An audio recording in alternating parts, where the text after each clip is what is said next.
Transcurre la primera mitad del siglo XIV. En la península ibérica se encuentra la Corona de Castilla. Es la corona más fuerte, el estado más poderoso de la península ibérica. Es un estado medieval, aún no es moderno, al menos no del todo. Va camino a ello, pero es un largo camino el que tiene que recorrer. Sin embargo, tal entidad no está consolidada del todo y se encuentra amenazada con ser fragmentada. Muchos nobles poderosos y miembros de la realeza han estado en guerra durante años por el control de los territorios. También la guerra ha sido por el trono. Después de mucho guerrear, Fernando IV, a quien la historia llamó como el emplazado, logró reinar con relativa calma durante un tiempo, gracias a los movimientos políticos de la corte, dirigida por su astuta madre, María de Molina. Pero era un monarca enfermo, enfermizo, de pésima salud y muy poco querido por sus comportamientos. Muy lejos de ser un honorable monarca caballero, pues más de una vez intentó saltarse las leyes. Pretendía hacer lo que fuera necesario para eliminar del camino a sus enemigos. Veía enemigos por todas partes y en ocasiones no lo eran. Para nada fue un buen monarca. La calma relativa con la que consiguió reinar no le trajo paz interior, porque su enfermedad y sus dolores nunca lo dejaron tranquilo. Este monarca murió en 1312, en medio de historias reales mezcladas con relatos, mitos y leyendas. El trono queda para el pequeño hijo de Fernando IV, Alfonso, quien tan solo tiene un año y es nombrado como Alfonso XI de Castilla o Alfonso XI. Con la muerte al cabo de un año de su madre, Constanza de Portugal, y como si el capricho destino supiera lo que hace, la desdichada María de Molina vuelve a ser nombrada como la reina regente porque el monarca aún es un bebé, aunque esto no significa que el reino empezará a tener paz. Pues ahora la contienda que se desata es por ver quién se convierte en el regente oficial de la corona, es decir, quién será el que controle al pequeño monarca. Las viejas rivalidades y las pugnas por el poder vuelven a formar parte del día a día de la corona castellana, pero también se continúa con el proyecto de conquistar territorios islámicos en el reino de Granada, pues muchos nobles poderosos quieren tomar el control de todo el emirato sureño y así terminar de una vez con la reconquista. Son nobles que no están contentos con los territorios heredados en Castilla, están en conflicto con la corona desde hace muchos años. Dos de ellos son de los más importantes, los infantes Pedro y Juan, el de Tarifa. Ambos deciden unir sus fuerzas militares y a mediados del año 1319 marchan al sur con un único objetivo, tomar el control del Emirato de Granada, pero acaban siendo derrotados en la batalla de Sierra Elvira, una batalla que se convirtió en la tumba de ambos, un acontecimiento que es históricamente conocido como el desastre de la Vega de Granada, pero no fue el primero, ya que a mediados del año 1280 los castellanos sufrieron otro desastre en un intento de conquistar Granada. Aquel fue el desastre de Moclín, donde murió otro noble castellano, Gonzalo Ruiz Girón, aunque tampoco será el último de los desastres de nobles castellanos en sus intentos de tomar Granada. No es la corona, solo son ambiciosos señores de la guerra castellanos. Estos nobles son poderosos, suficiente como para intentar apoderarse de ciertos territorios en el reino de Granada, a pesar del reciente desastre, pero no tienen nada que hacer ante la corona y la fuerza militar que ésta podría movilizar. Queda demostrado en la década del 20, cuando la corona, que no solo está compuesta por la familia real, sino también por otras poderosas familias nobles que son leales, recluta un gran ejército para hacer frente en el campo de batalla, de una vez por todas, a todas aquellas familias nobles que no paran de levantarse en armas. Los nobles rebeldes terminan siendo aplastados, uno por uno. Muchos se rinden y otros son ejecutados, como el caso de Juan de Haro, el señor de Vizcaya. En su caso particular, ejecutado en 1326 por orden del rey porque intentó entablar una alianza matrimonial con la realeza de la corona de Aragón, algo considerado como traición, pues buscaba contraer matrimonio con una de las infantas aragonesas y la corona de Castilla no podía permitirlo. Era una clara amenaza de rebelión y de problemas a futuro. Con el mayor de los infantes de la Cerda, Alfonso, con quien la corona viene teniendo problemas desde hace muchos años, esta misma corona también presenta una solución al conflicto, porque al quedarse sin aliados políticos y militares importantes, al infante de la Cerda no le queda más opción que aceptar la propuesta. Se somete a Alfonso XI en 1331, declarándose como su vasallo, rindiéndole homenaje y terminando con sus pretensiones sobre el trono. A cambio, el rey le perdonará la vida. El siguiente paso de la corona es afianzar su posición reinante y con 17 años, en 1328, Alfonso XI se casa con su prima María, infanta portuguesa y primogénita del rey Alfonso IV, con quien tendrá un hijo llamado Pedro en agosto de 1334. Es un matrimonio puramente político. De hecho, Alfonso XI ya tiene un amante. Es una mujer sevillana llamada Leonor de Guzmán, a quien ama profundamente y la prefiere por sobre su esposa. Con ella tuvo 4 hijos antes de que naciera el infante Pedro y tendrá 6 hijos más con ella. El más importante será el tercero, el infante Enrique, nacido en enero de 1334, el mismo año que el infante Pedro. Ambos serán importantes en un futuro no muy lejano. Son hermanastros y décadas más tarde se disputarán el trono castellano en medio de una guerra civil y nobiliaria mucho más sangrienta que todas las anteriores. Sumergirán a la corona de Castilla en una terrible guerra que, al momento de concluir, terminará dando origen a una nueva dinastía gobernante que reemplazará a la Casa de Borgoña. Pero aún falta para eso.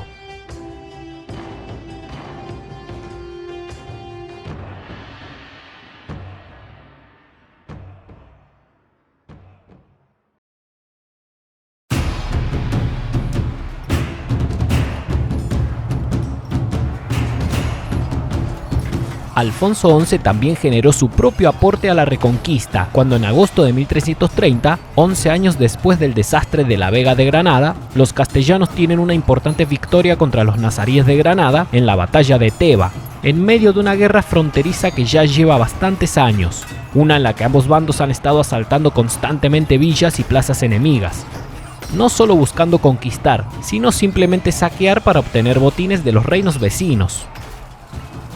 Esta última victoria fue parte de una mini cruzada convocada por Alfonso XI.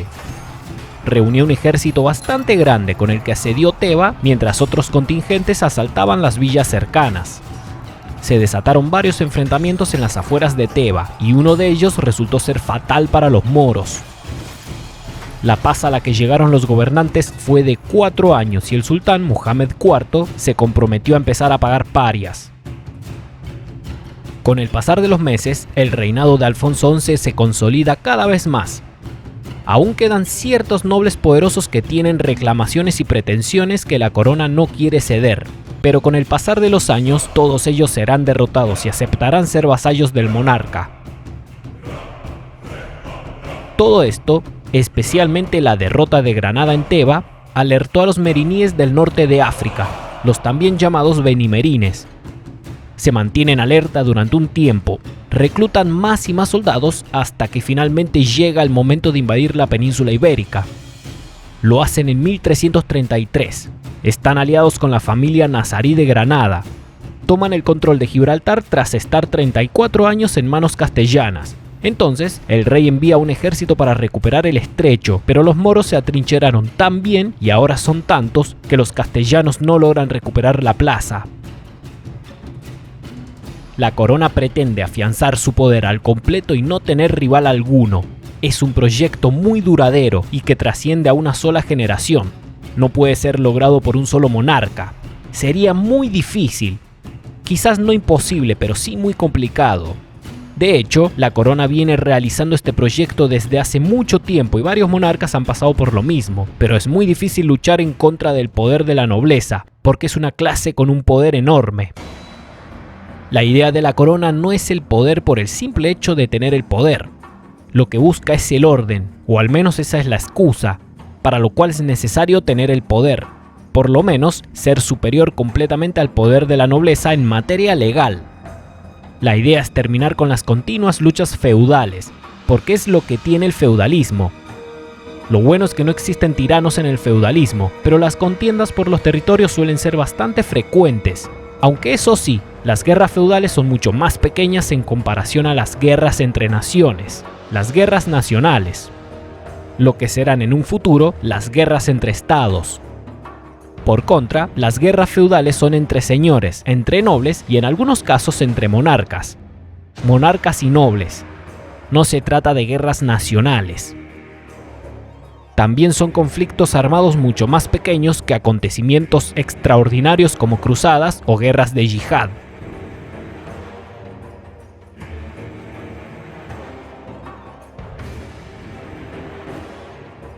El paso político de Alfonso XI en el proyecto de consolidar el poder total de la corona sobre toda la nobleza es el ordenamiento de Alcalá de 1348, un conjunto de 125 leyes que busca modernizar a la corona de Castilla. Busca terminar con las viejas leyes feudales y quitarle poder a la nobleza para entregarlo a una única entidad nacional a la que todo el mundo debería estar sometida y que sería regida obviamente por la corona. Se pretende otorgar un gran poder político a la misma corona. Sin embargo, todo esto va a tardar muchos años en ser aplicado a nivel práctico, pero el proyecto ya está en marcha. El rey de Castilla se entera de nuevas y malas noticias. Los meriníes del norte de África, que ya están en el estrecho, planean invadir la península ibérica. Esta vez, los monarcas cristianos están confiados en sus ejércitos. Se podría decir que hay nobles que son más o por lo menos tan poderosos a nivel militar como el señor de Granada. Muchos nobles castellanos también están en capacidad de formar grandes ejércitos. La amenaza meriní recuerda mucho a un duro pasado que se ha repetido 3 veces en la historia de Hispania, una invasión militar islámica a grandes escalas. Los omeyas en el siglo VIII, los almorávides en el siglo XI y los almohades en el siglo XII.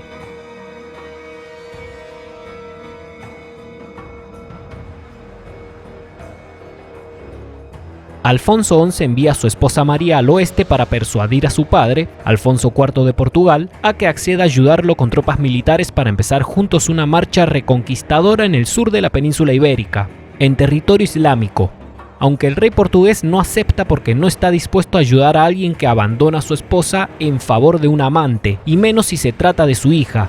Por ello le envía un claro mensaje al monarca castellano: si quiere su ayuda, deberá pedirla él mismo. Alfonso XI se ve obligado a tragarse su orgullo porque necesita de la mayor cantidad de soldados posible y le envía una carta formal al rey del oeste para pedirle su ayuda, quien esta vez accede al pedido, enviando una flota al mando del genovés Manuel Pesaña hacia Cádiz para unirse a la flota aragonesa que está a servicio de Castilla. Aliado con los portugueses y los aragoneses, los castellanos empiezan una nueva ofensiva reconquistadora contra la Alianza Mora del Sur, los nazaríes granadinos y los meriníes.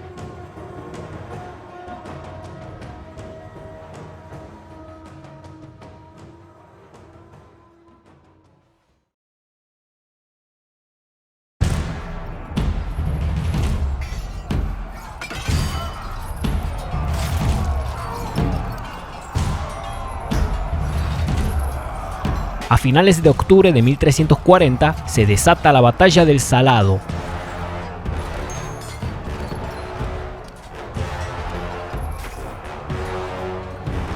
Al igual que aquel día en las Navas de Tolosa, el ejército cristiano es grande, pero el islámico es gigantesco.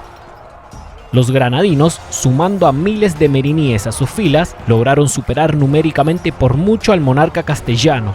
Pero tal cual aquel mismo día, y como si se tratara de una maldición, los musulmanes vuelven a ser aplastados tras una durísima batalla campal. El orden de batalla fue el siguiente: los portugueses se encargaron de enfrentar a los granadinos y los castellanos a los meriníes, que eran muchos más. La derrota fue tan aplastante que los meriníes ni siquiera podrán seguir con su proyecto de invadir territorio cristiano. El ejército de los Alfonsos ha ganado la victoria del siglo. Gracias a esta victoria, los meriníes se ven obligados a poner un freno en su intento de invadir Hispania, mientras que los ejércitos cristianos se llevan un rico botín al norte. Descansan en la ciudad de Sevilla. Es un botín obtenido en el sur que sirve para enriquecer más y más a los reinos cristianos del norte, que son cada vez más ricos y poderosos en comparación al único reino musulmán que existe en el sur, el cual no es nada débil ni mucho menos pobre, pero poco a poco se irá quedando atrás. El progreso y la prosperidad de los reinos cristianos de Europa, con el pasar de las décadas e incluso algunos siglos, irá quedando en evidencia. Alfonso XI, su corte y muchos nobles castellanos sienten que su deber es terminar con el proyecto de reconquista. Quieren realizar una conquista importante, una de las grandes, una que sea comparable a las anteriores reconquistas importantes. La plaza de Algeciras es fijada como objetivo. El rey Alfonso XI recluta un gran ejército castellano y tendrá apoyo de tropas aragonesas, navarras, portuguesas y demás europeos, como franceses e italianos, además del siempre aliado de los cristianos hispánicos, la flota de la Serenísima República de Génova. En el año 1341, esta fuerza cristiana empieza a preparar la reconquista de Algeciras, que comienza a ser asediada en agosto del año 1342, y recién en marzo del año 1344, la ciudad cae rendida para luego ser anexionada a la corona castellana. Ambicioso en la reconquista, Alfonso XI lidera un ejército y pone sitio a Gibraltar, pero en este monarca cae muerto en el 1350 ante el peor enemigo que el mundo está sufriendo en estos momentos, la peste negra.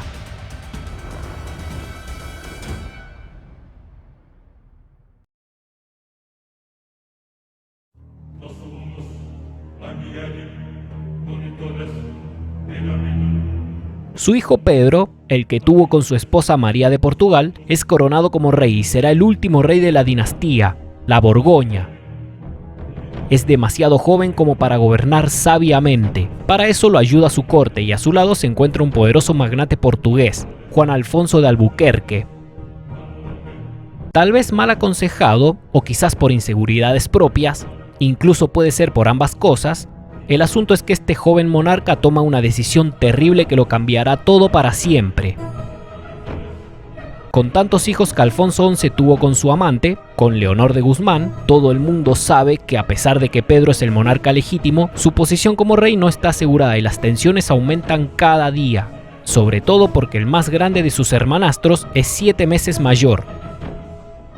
Todo esto da pie a rumores que ponen muy nervioso al joven Pedro y a su corte, hasta que llega su infame decisión.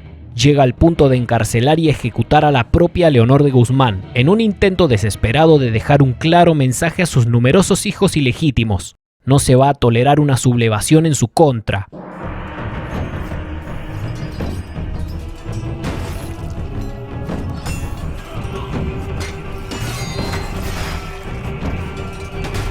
A partir de ahora no habrá vuelta atrás. Fue la chispa que prendió la llama de una hoguera que pronto se convirtió en una feroz tormenta de fuego. Una auténtica guerra civil en la corona de Castilla, mucho más grande y más brutal que las anteriores. Una guerra que se librará en paralelo a la famosa Guerra de los 100 años en Francia, que es escena de otra contienda dinástica entre familias francesas e inglesas, cada cual con sus propios aliados en la península ibérica. Esta es la guerra que sentará a una nueva dinastía en el trono castellano y que será la familia que siente las bases para que los Habsburgo hereden y formen un verdadero imperio hispánico. Es la familia de la Casa de Trastámara.